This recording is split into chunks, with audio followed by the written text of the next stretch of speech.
Assalamualaikum warahmatullahi wabarakatuh. Perkenalkan, nama saya Muhammad Afizal Fahmi, NIM 1120094. Di sini saya akan mencoba menjelaskan tentang materi-materi UAS fikih siasah. Untuk yang pertama, siasah dauliyah. Siasah dauliyah merupakan kekuasaan negara, kepala negara untuk mengatur negara dalam hal hubungan masalah teritorial, kawanan, dan pengusiran warga negara asing. Ruang lingkupnya: pertama, perjanjian internasional; yang kedua, perlakuan terhadap tawanan; yang ketiga, kewajiban dan hak sesuatu negara terhadap negara lain; 4, aturan peperangan; 5, elastik; nomor 6, pemberian suka politik; nomor 7, penentuan damai dalam perang. Dasar siasah dauliyah: yang pertama, siasah kemanunggalan bersama, asas persamaan, asas keadilan, asas musyawarah, asas kebebasan, kehormatan manusia, toleransi, dan kerjasama. Pembagian hubungan siasah dauliyah: yang pertama, H1 waktu damai, H-1 waktu perang. Nomor 2, pengertian siasah dusturiyah. Siasah dusturiyah merupakan bagian fikih yang membahas masalah perundang-undangan negara. Dalam bagian ini dibahas antara lain konsep-konsep konstitusi, undang-undang dasar negara, dan sejarah lahirnya perundang-undangan dalam suatu negara. Legislasi: bagaimana cara perumusan undang-undang, lembaga demokrasi, dan syura yang merupakan pilar penting dalam perundang-undangan tersebut. Tujuan dibuatnya peraturan undang-undang adalah untuk mewujudkan kemaslahatan manusia dan untuk memenuhi kebutuhan manusia. Ruang lingkupnya antara lain: nomor 1, imamah atau hak dan kewajibannya. Imamah menurut bahasa berarti kepemimpinan laksana, ketua yang memimpin bawahannya. Imamah sering juga disebut khalifah, yaitu penguasa atau pemimpin tertinggi rakyat. Adapun tugasnya yaitu melindungi dan menjaga keutuhan agama, menerapkan hukum pada pihak yang berperkara, melindungi wilayah negara dan tempat suci, menegakkan supremasi hukum pidana atau hudud, melindungi daerah perbatasan dengan benteng yang kokoh, memerangi para penentang Islam selama mereka didakwahi masuk Islam, atau melindungi kaum muslimin, rakyat, kewajiban dan hak-haknya. Adapun mengenai hak-hak rakyat, Abu A'la al-Maudi menyebutkan bahwa hak rakyat adalah perlindungan terhadap hidupnya, hartanya, kehormatannya, dan perlindungan terhadap kebebasan pribadi, kebebasan menyatakan pendapat dan keyakinan, terjaminnya kebutuhan pokok hidupnya dengan tidak membedakan kelas dan kepercayaan.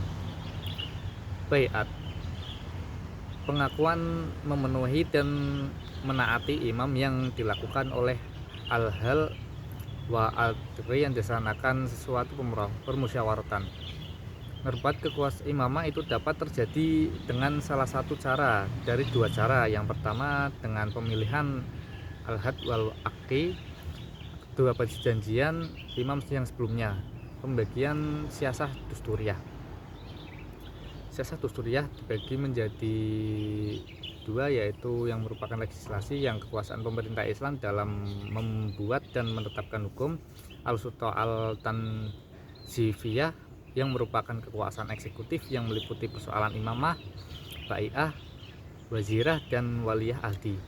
Nomor 3, al-sulta al-qadaiyah, merupakan kekuasaan yudikatif yang mempunyai hubungan yang dengan tugas wewenang peradilan untuk menyelesaikan perkara-perkara, baik masalah perkara perdata maupun pidana, dan juga terkait dengan sengketa keadministrasian yang hubungannya dengan negara, yakni persoalan yang menentukan sah tidaknya undang-undang yang diundangkan sebelumnya sudah diuji, dan pokok materi konstitusi suatu negara. Sumber hukum siasah dusturiyah yaitu Al-Quran, As-Sunnah, Ijma, dan Qiyas. Secara etimologi fikih siasah. Yang ketiga, materi fikih siasah mauliyah. Secara etimologi, mengatur politik keuangan. Fikih siasah maliyah yang mengatur hak-hak orang miskin, mengatur sumber mata air atau irigasi, dan perbankan. Hukum dan peraturan yang mengatur hubungan di antara orang-orang kaya dan orang miskin, antara negara dan perorangan. sumber keuangan negara, Baitul Mal dan sebagainya. Di dalam fikih siasah maliyah, peraturan difokuskan juga untuk kemaslahatan rakyat dan rakyat dengan rakyat, harta dan pemerintah atau kekuasaan. Ada beberapa sumber hukum siasah maliyah, antara lain Al-Quran, yaitu terdapat dalam Al-Asr ayat 11. Ruang lingkup fikih siasah maliyah adalah bagaimana cara kebijakan yang harus diambil untuk mengharmoniskan antara orang kaya dan orang miskin, agar kesenjangan antara mereka tidak semakin melebar. Islam menunjukkan bahwa kepedulian yang sangat tinggi oleh orang kafir dan miskin. Kepedulian ini seharusnya diperhatikan oleh para penguasa atau pemimpin agar masyarakat tidak mengalami kemiskinan dan keterbatasan dari himpitan ekonomi. Terhadap beberapa sumber dan konsep keuangan negara, para ulama membuat konsepsialnya membagi sesuatu dengan kegunaan dan sumber uang negara berbagai macamnya, yaitu hak milik. Islam menetapkan adanya hak milik perseorangan terhadap kekayaan yang telah dihasilkan tidak melanggar hukum syara. Seorang pemilik harta juga memiliki hak hartanya dengan cara menjualnya, menyewakannya, mewasiatkannya, menggadaikannya, memberikannya sebagai hak ahli waris. Nomor 2, zakat.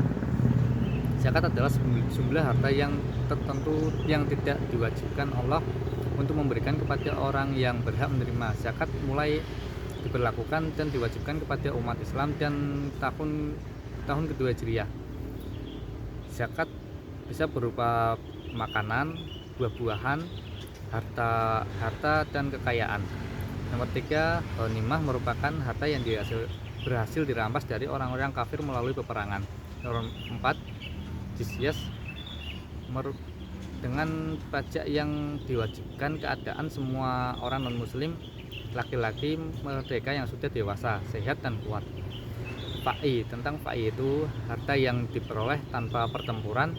Dasar acuan ini terdapat dalam firman Allah ketika pecah perang Bani Nadir dan pasca perang Badar. Baitul Mal, Al-Quran dan hadis yang mengatur secara langsung masalah Baitul Mal. Baitul Mal bertugas mengawasi kekayaan negara, terutama pemasukan dan pengelolaan maupun dengan masalah pengeluaran dan lain-lain. Terima kasih. Berikut yang dapat saya sampaikan. Mohon maaf jika ada kesalahan perkataan. Wassalamualaikum warahmatullahi wabarakatuh.